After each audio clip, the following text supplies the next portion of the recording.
Hi, I'm Rachel, and this is my Am reading video for Purim Times 5785, or mid-March 2025. I'm making this excuse because Purim was just a few days ago, and it was just so much fun.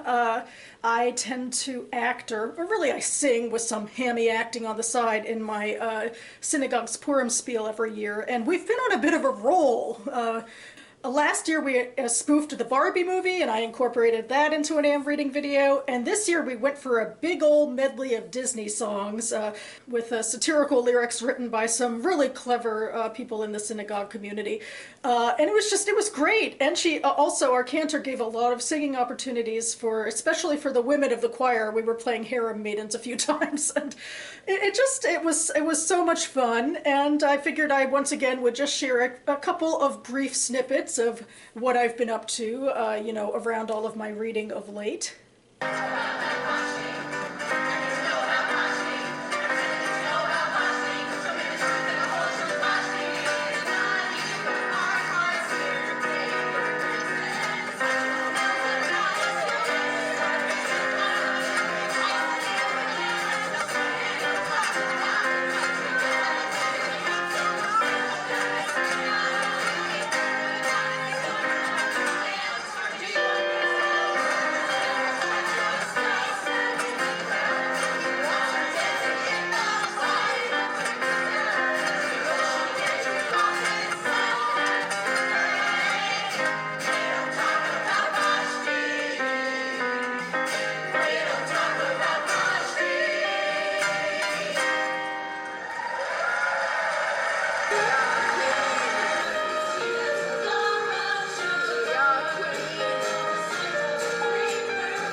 As a lad, I gave 24 brides every morning to help me advance. And now with my clout, I give 5 bribes, so you'd better not look me askance. No one scouts like come on, likes to prowl it. It's unpunished foul after foul like humbug. I drink tears to drown out my deep inner sadness. And his name's H-A-M. Hey, noon, mem? H-A-N-E-H-A-M-I. Oh, cut me some slack. It's easier in Persian.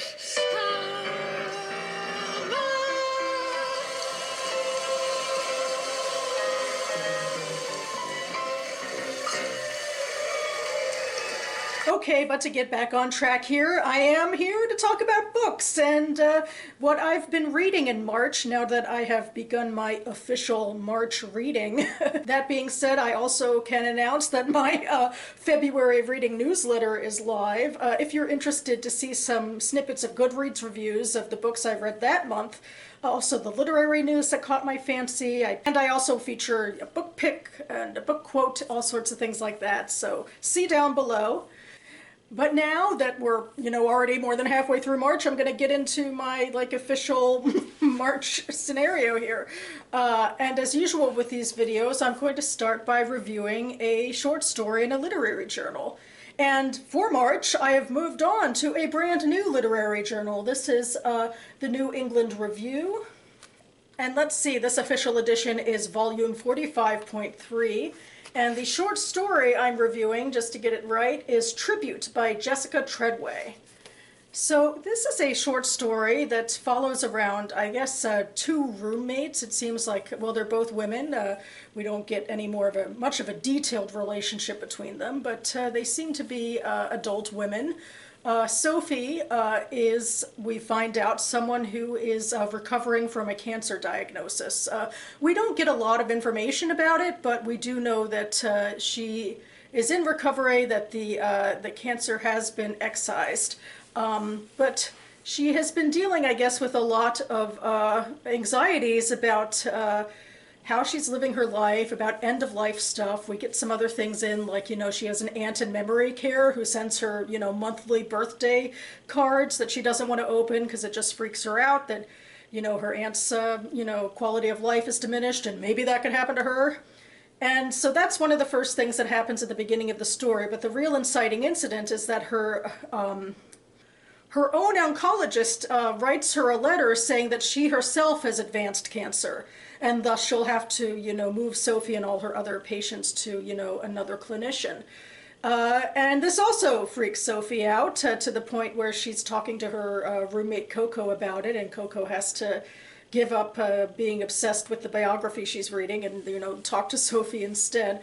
Sophie seems to have a obsessive addictive personality. She took all the time. She talks about how in the past she'd, go to her cancer treatments and promise, to take better care of her body. But the only thing then she detailed doing afterwards is like getting, a frozen yogurt after every visit. And then she talked about, once her, her cancer receded, like, what is she going to do with the rest of her life? And she thought vaguely about like doing some sort of volunteer work, but never really got around to it. But the diagnosis of her doctor takes her for a bit of a tailspin, and she starts researching her doctor's personal life and finds out her doctor, who she already really liked for, getting her through this like intense situation. This woman, ran 10Ks and gave the money to charity. And so Sophie kind of uses this as it's a weird sort of jump where she decides she'll train for a 10K and then join one, but her training method, instead of going around the high school track, she's going to go to her doctor's neighborhood and run around there, which is perhaps a little bit creepy, perhaps. And she does see some things, like she sees the doctor's son on a trampoline, like watching videos or playing videos on his iPad, and she comes home to angst to Coco about that, like what's he thinking and feeling, and what is she thinking and feeling, and it's kind of, I guess, parasocial in a way, because she isn't actually interacting or having a relationship with these people, but she's using their pain. Maybe she's parasocial, or maybe she's a writer. But anyway, then later on she also sees the woman herself, who is markedly different by this point. Like, she's had her hair shorn off because of the chemotherapy, and she herself goes to, go jump on the trampoline, and she's a little unsteady, but she's, trying her best, and then this Sophie could see from the window that her husband and son are looking out on her. I guess this is sort of the part of the story where it feels a little trite. First of all, that like she can see all of this stuff, and she's never noticed herself.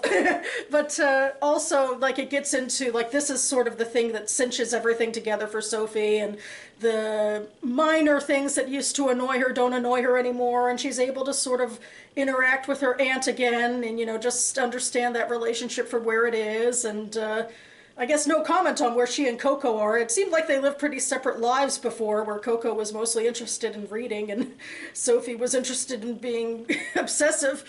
But I guess the moral of the story, which is pretty hammered home at the end, is like she learns to, appreciate her life again. And I just, I don't like how neatly it was, tied together at the end of the story. But otherwise, in the beginning parts, I really did appreciate some of this commentary about how a woman, and I guess we don't necessarily know how old Sophie is, but like she's slightly older than the doctor, who might be in her 30s.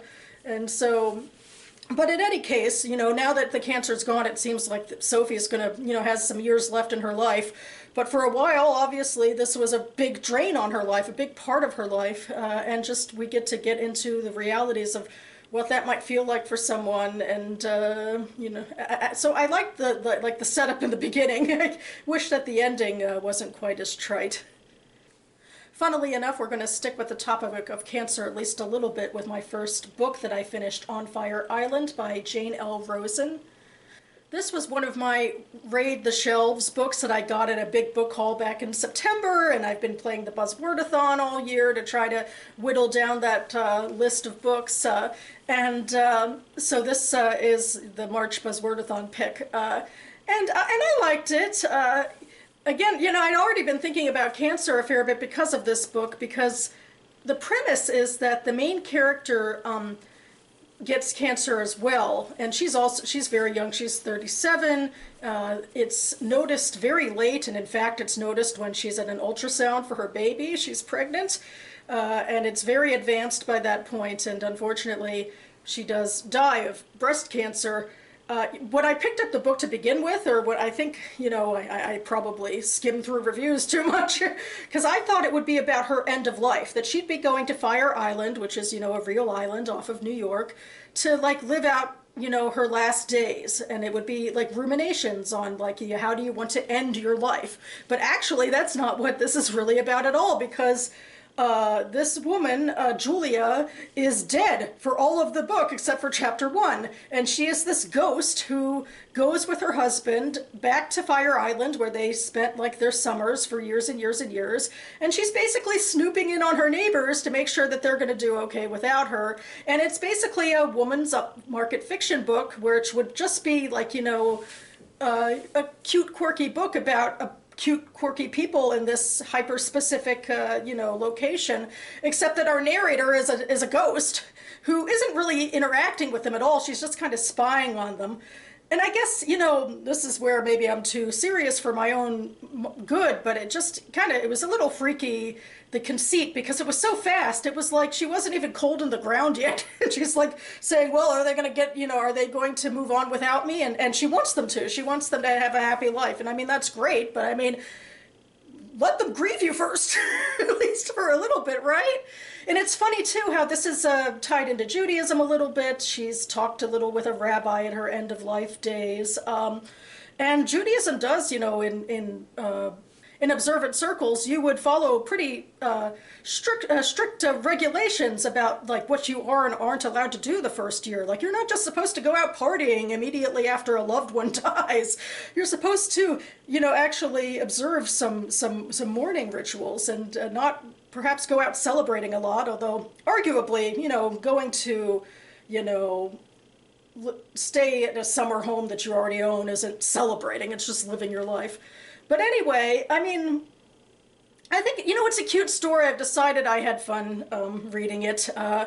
Julia, basically, for this summer, follows around a bunch of people, friends. It's a little uneven, but one of the storylines that I actually kind of enjoyed is there's these two teenage kids. They've been, they've known each other all their lives. They've been fooling around. They want to have sex before they go off to college. And there's this big plot that some of the adults get involved in about getting the kids a condom without, letting the girls, stereotypical father find out, which to me in this story, it didn't feel creepy at all. These were obviously, teenagers who, of the same age with each other and were consenting to this, and it felt, I don't know, to me it felt rather kind of natural, and that nothing, creepy was going on. And the other storylines were more directly about the adult characters. The mother of the son character just got through a bad divorce, and she actually ends up with this really nice fling with a man who's younger than her, but I mean, they're consenting adults. And it's, commentary on how she had settled before, and now how, even after her husband, who kind of is also a stereotypical character who, cheated on her and left, and generally was the bad guy in pretty much all of this situation, but she was able to sort of, reclaim joy in her life. And so, it's a standard story for an upmarket tale, I think. And then the interesting one, I guess, I mean, you'd probably, especially Julia, would probably mostly want to follow her husband and see how he's doing.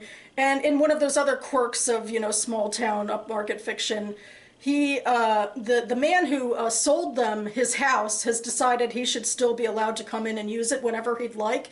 And this man, Shep, is a widower himself and recently lost his wife. And the two men are living together for most of the summer, and they're even sleeping in the same bed together.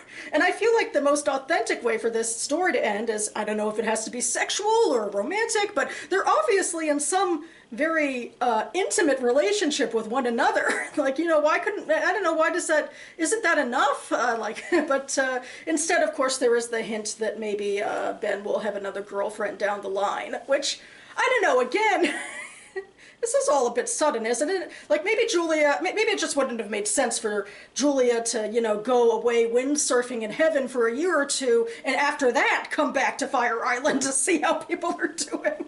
I don't know, it felt a little fast to me.